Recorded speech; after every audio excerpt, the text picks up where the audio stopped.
తప్పిపోయిన ప్రమాదాలు, భేతాల కథలు.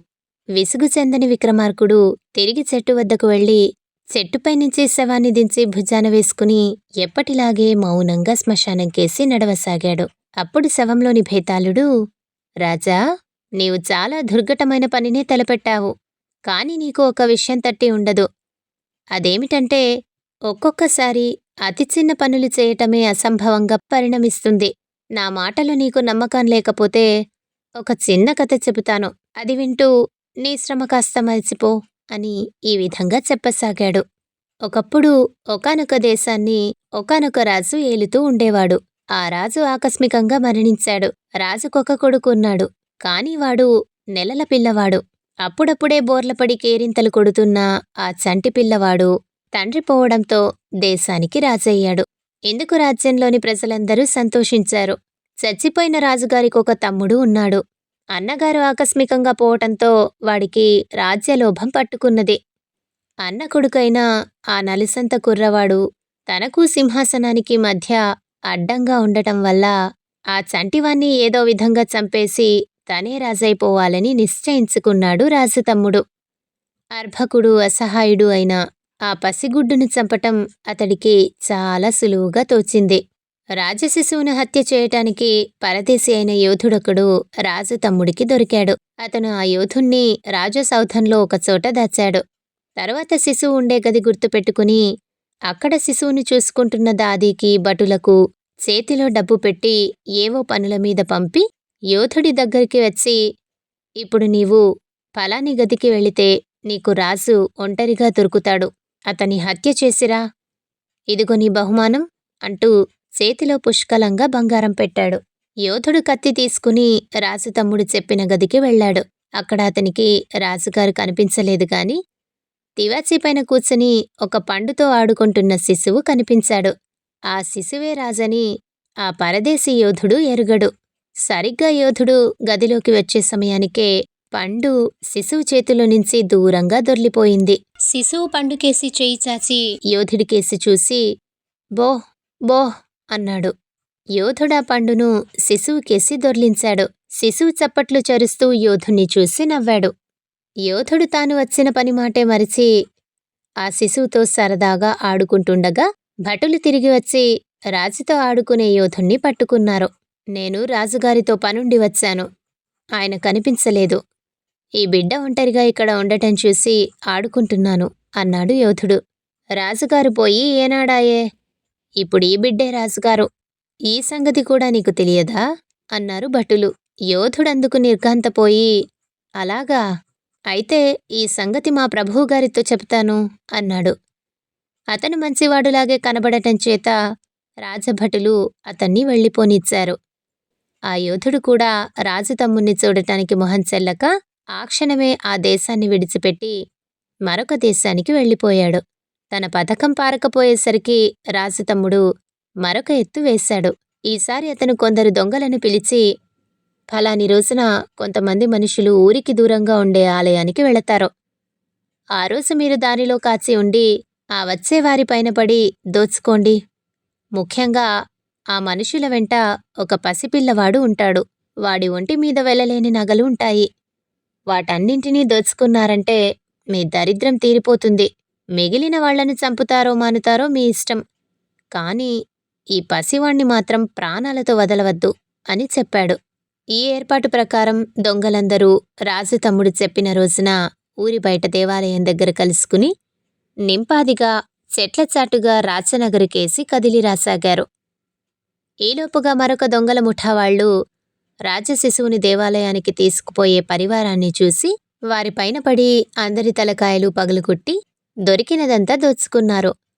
వాళ్లు రాజశిశువును కూడా దోచుకున్నారు. కానీ ఆ పసివాడు ఎవరితోనూ ఏమీ చెప్పలేడు గనక చంపకుండా దారిలో విడిచి తమ దారిని తాము వెళ్ళిపోయారు.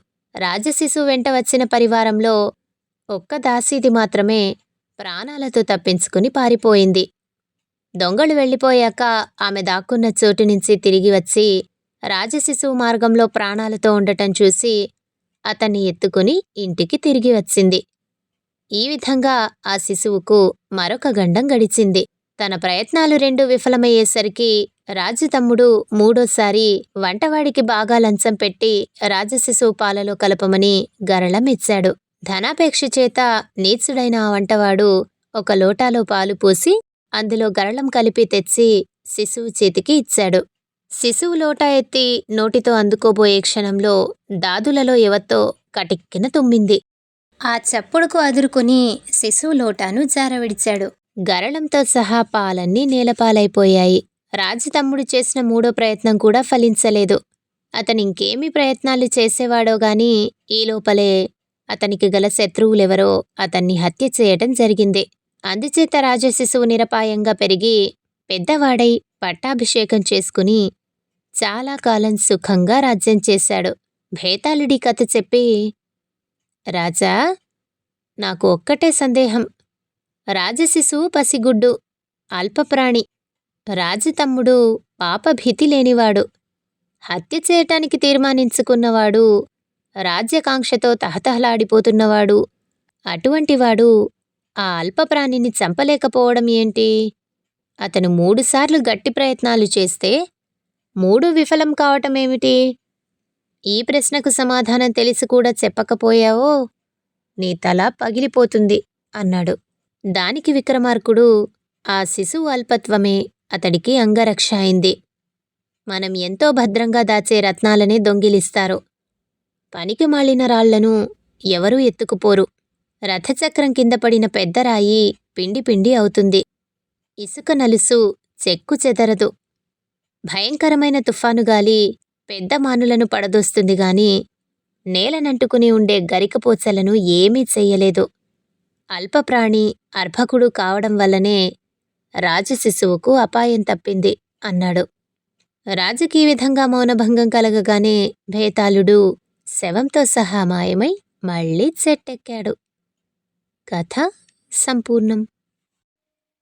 పండితుని పిలక. పూర్వం తాళ్ల చెరువు అనే గ్రామంలో తిమ్మయ్య అనే పేరు గలవాడు ఉండేవాడు. అతడికి పెళ్లి పెటాకులు ఏమీ లేదు. పైగా వట్టి తాగుబోతు.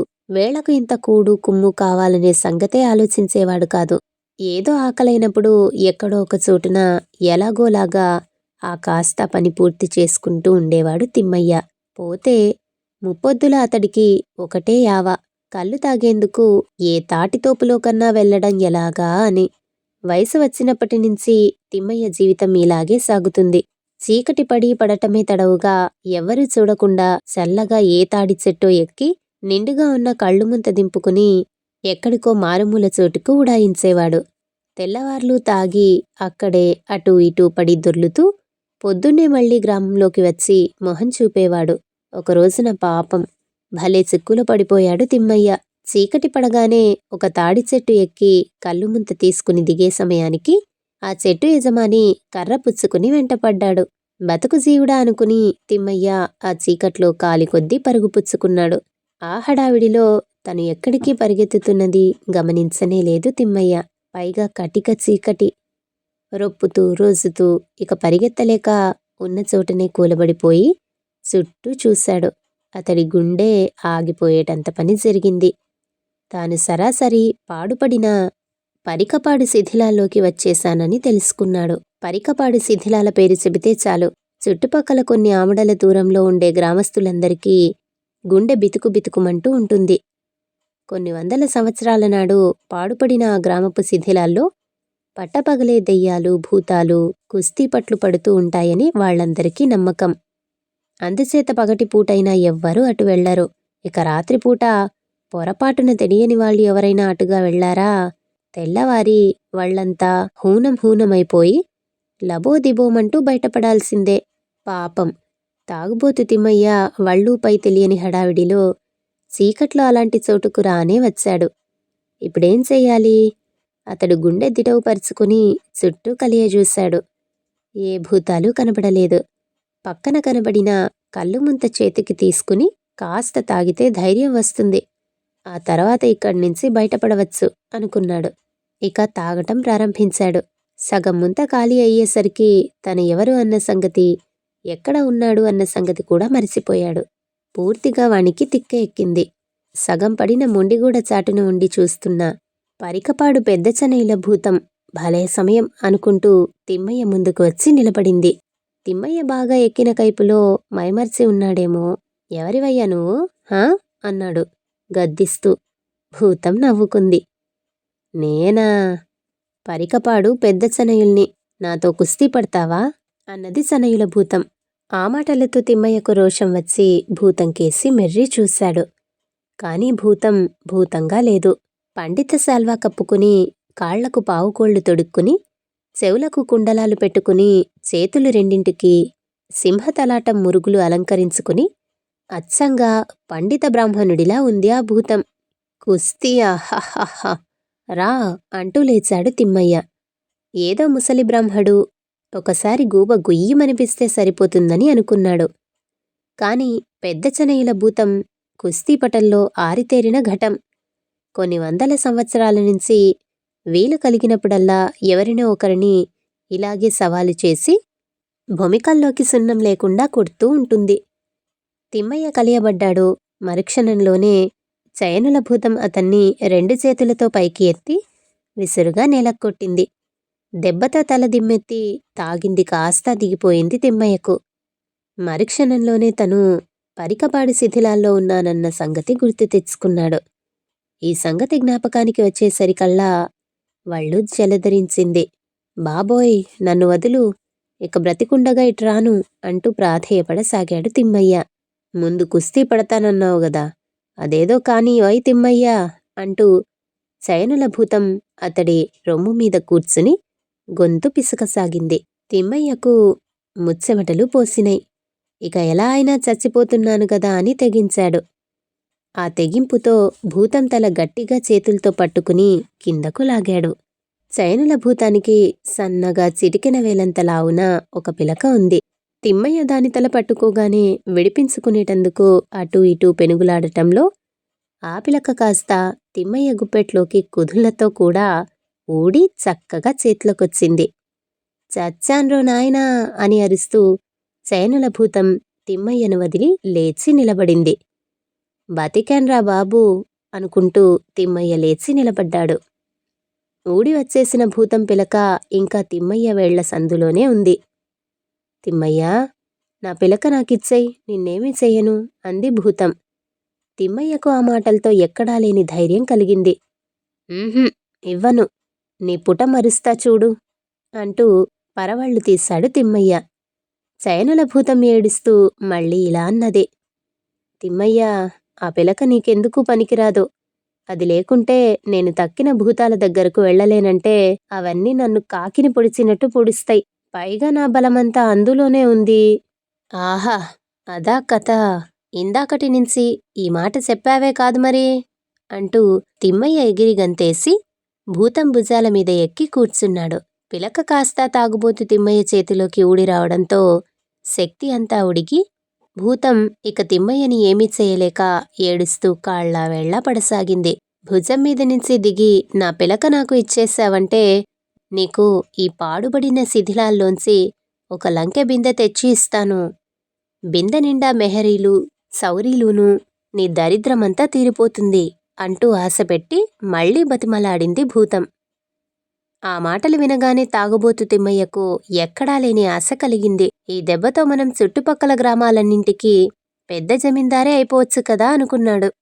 సరే, ముందు ఆ లంకె బిందేదో తీసుకురా, తర్వాత నీ పిలక ఇచ్చేయటమా లేదా అని ఆలోచిద్దాం అన్నాడు తిమ్మయ్య.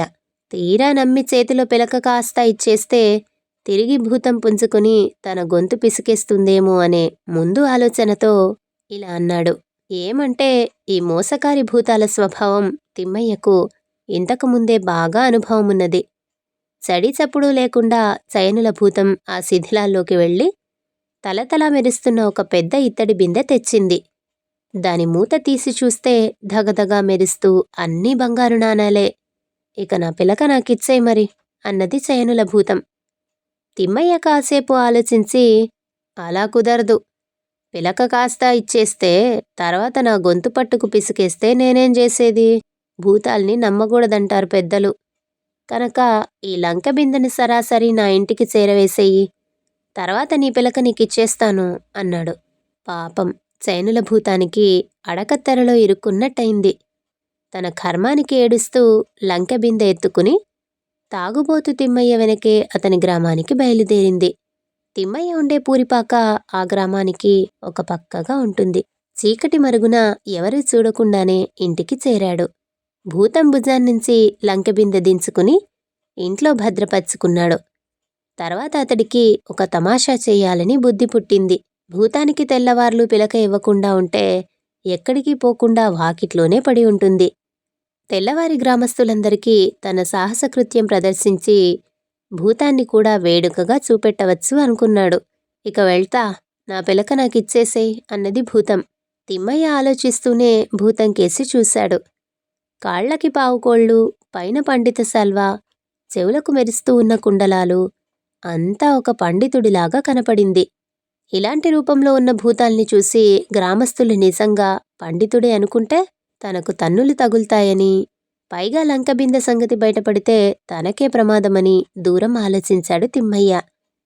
అప్పుడు తలుపు ఓరగా వేసి సందులో నుంచి పిలక బయటికి గిరవాటు వేసి, ఇకపో ఇక్కడ్నించి అంటూ తలుపు లోపల గడియ వేసుకున్నాడు తిమ్మయ్య. అప్పుడు చైనుల భూతం తన పిలక తీసుకుని, బతికిపోయావులే తిమ్మయ్యా, కాని ఎన్నడైనా మళ్ళీ పరికపాడు ప్రాంతాల్లో కనబడ్డావో జాగ్రత్త అంటూ హుంకరించి వెళ్ళిపోయింది. లంకెబిందెల్లో ఉన్న మెహరీలు, సౌరీలు కరిగించి బంగారంగా అమ్మేసి కొద్ది కాలంలోనే తాగుబోతు తిమ్మయ్య షావుకారు తిమ్మయ్యగా మారి కోట్లకు పడగలెత్తాడు. ఏదేమైనప్పటికీ అతడు మరెన్నడూ పరికపాడు వైపు మాత్రం పోలేదు. కథ సంపూర్ణం. పొట్టివాడు. పుష్కరద్వీపం, క్రౌంచద్వీపం ఇరుగు పొరుగులు. క్రౌంచద్వీపపు రాజుకు అన్ని దేశాల రాజులు మిత్రులయ్యారు గాని పుష్కరద్వీపపు రాజు మాత్రం కొరకరాని కొయ్యగా ఉండిపోయాడు. అతన్ని బుట్టలో వేసుకోవడం ఎలాగా అని ఆలోచనలో పడ్డాడు క్రౌంచద్వీప ప్రభువు. ఈ పని నిర్వహించడానికి సమర్థుడు ఎవరు అని ఆలోచించి చివరకు మహామంత్రి అయిన దూరదర్శిని పుష్కరద్వీపానికి రాయబారిగా పంపాడు. పుష్కరద్వీపపు రాజుకు విపరీతమైన గర్వం, అహంభావమున్ను. అందుచేత వచ్చిన దూరదర్శిని హడలగొట్టి సాగనంపాలని అనుకున్నాడు. దూరదర్శి కోట సింహద్వారం దగ్గరకు వచ్చాడో లేదో భటులు గబగబా తలుపులు మూసివేశారు. సింహాసనం మీద ఠీవీగా కూర్చొని ఇదంతా చూస్తున్నాడు మహారాజు. రాజుని చూడగానే దూరదర్శి కింద నుంచే వందనం చేశాడు. రాజు వెకిలిగా నవ్వుతూ, ఏయ్ మంత్రి, అదిగో ఆ పెద్ద తలుపులకు పక్కగా కుక్కలు ప్రవేశించే కంత ఉన్నది, అందులో నుంచి దూరి రావయ్యా పైకి అన్నాడు సింహాసనంలో కూర్చునే. చుట్టూ ఉన్న పరివారమంతా భలే భలే భలే భలే అన్నారు. అప్పుడు మహామంత్రి చిత్తం హుజూర్ అంటూ, ప్రభూ, మీది ఎవళ్లకు సంబంధించిన దేశమైతే వాళ్ళందరూ పోయే ద్వారాన్నే పోతాం, మనుష్యుల దేశమైతే వాళ్ల వాకిలి గుండా వెళ్తాం. మీది కుక్కల రాజ్యమైతే ఆ ద్వారం గుండా రావటానికి నాకేం అభ్యంతరం లేదు అని చల్లగా అనేసరికి రాజముఖం వెలవెలపోయింది. అరే, తప్పించుకున్నాడ్రా అనుకుని రాజు వాణ్ణి సింహద్వారాన్నే రప్పించి కుర్చీ వేయించి పక్కన కూర్చోబెట్టుకున్నాడు.